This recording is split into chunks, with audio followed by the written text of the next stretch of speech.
My name is Becky Fiddler, here to give you another superficial muscle functions video. Today I'll go over the Sartorius muscle. Whereabouts this muscle is, just to kind of give you a basic description, is on the front of your thigh. Okay, this is the longest muscle on your body. So again, I'll be going over the origin, insertion, functions, and exercises of this muscle. So this muscle, I'm going to just talk it out here so far, and then I'll get up and I'll show you where this muscle is exactly. So the origin of this muscle is on the anterior superiliac spine, which is on your hip bone, right on the top edge, but more towards the front. Then it inserts on the anterior medial surface of the tibia just below the condyle. So we're talking about just below. Let's say this is your knee, so this would be your thigh, and then down towards your calf. Okay, this is your knee. So we're looking at the interior part. Okay, so this would be your tibia, so it inserts just on the anterior medial surface of the tibia, just below the condyle. Okay, so that's the big bump that you feel on your knee. The functions of this muscle is hip flexion and knee flexion, external rotation of the thigh as you flex your hip and knee.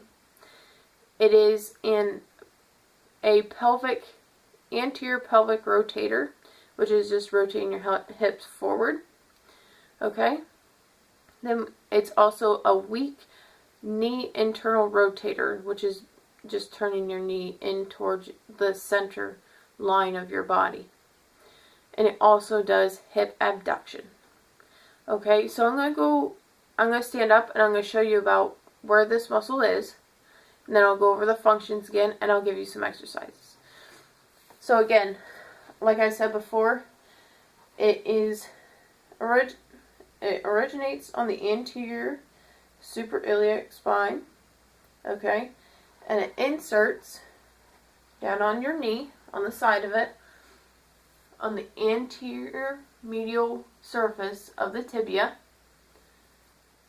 just below the condyle, so that's just below the knee joint. So it wraps right around from here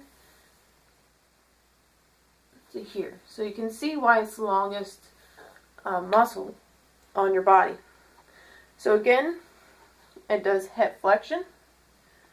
Okay, it also does knee flexion. As you bring your hip and knee closer together, so as you do hip and knee flexion, you're externally rotating your hip, and it's kind of like an automatic response of the thigh because the Sartorius muscle is activating. So your hip is externally rotating as you bring your knee up and flex your hip. And it won't do it dramatically, it'll just do it a little bit. Alright, it also anterior rotates the pelvis, which is all this right in here. Okay, so that's just anterior rotation, just moving your hips forward. Okay, now it is a weak internal rotator of the knee, so that is basically bringing your knee inwards. Okay, that is a weak internal rotator of the knee. So it's not a very good function for that muscle. It doesn't work the muscle very well. And it also abducts the hip. Okay, so there's two main exercises that I would do in order to work this muscle. It will also work other muscles in conjunction with this muscle, but you'll get this muscle pretty good in these exercises. So obviously the first one would be to do hip abduction. Okay, you can attach a band right around your knees and you can abduct your legs. Okay, or they have a hip machine where you can set your leg in the center and push the padded arm out. Okay, and this goes for this next exercise as well. You can also use a band for this exercise. Now, with hip and knee flexion, okay, you can have a band right here and work it this way, okay. That would probably help you with your running, or you can get running power by doing this, okay.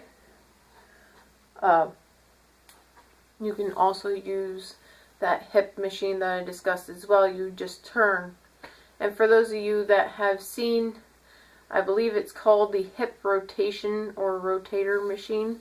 I have seen one at a YMCA, so it's sometimes not used a whole lot, only because there's a lot of adjustments and stuff to get it exactly where it should be on the body. So some people will opt to not use it because you can get all those exercises on a different machine. But for this, I would definitely use the hip rotation machine. So I hope you enjoyed this video, you guys, and I hope you have a good workout, and I hope you're able to apply this to future workouts. If not, just add, you know, 1 or 2 exercises to your next workout just to see what it's like to work that muscle and really make that mind and muscle connection. So have a nice day, everybody. Happy training.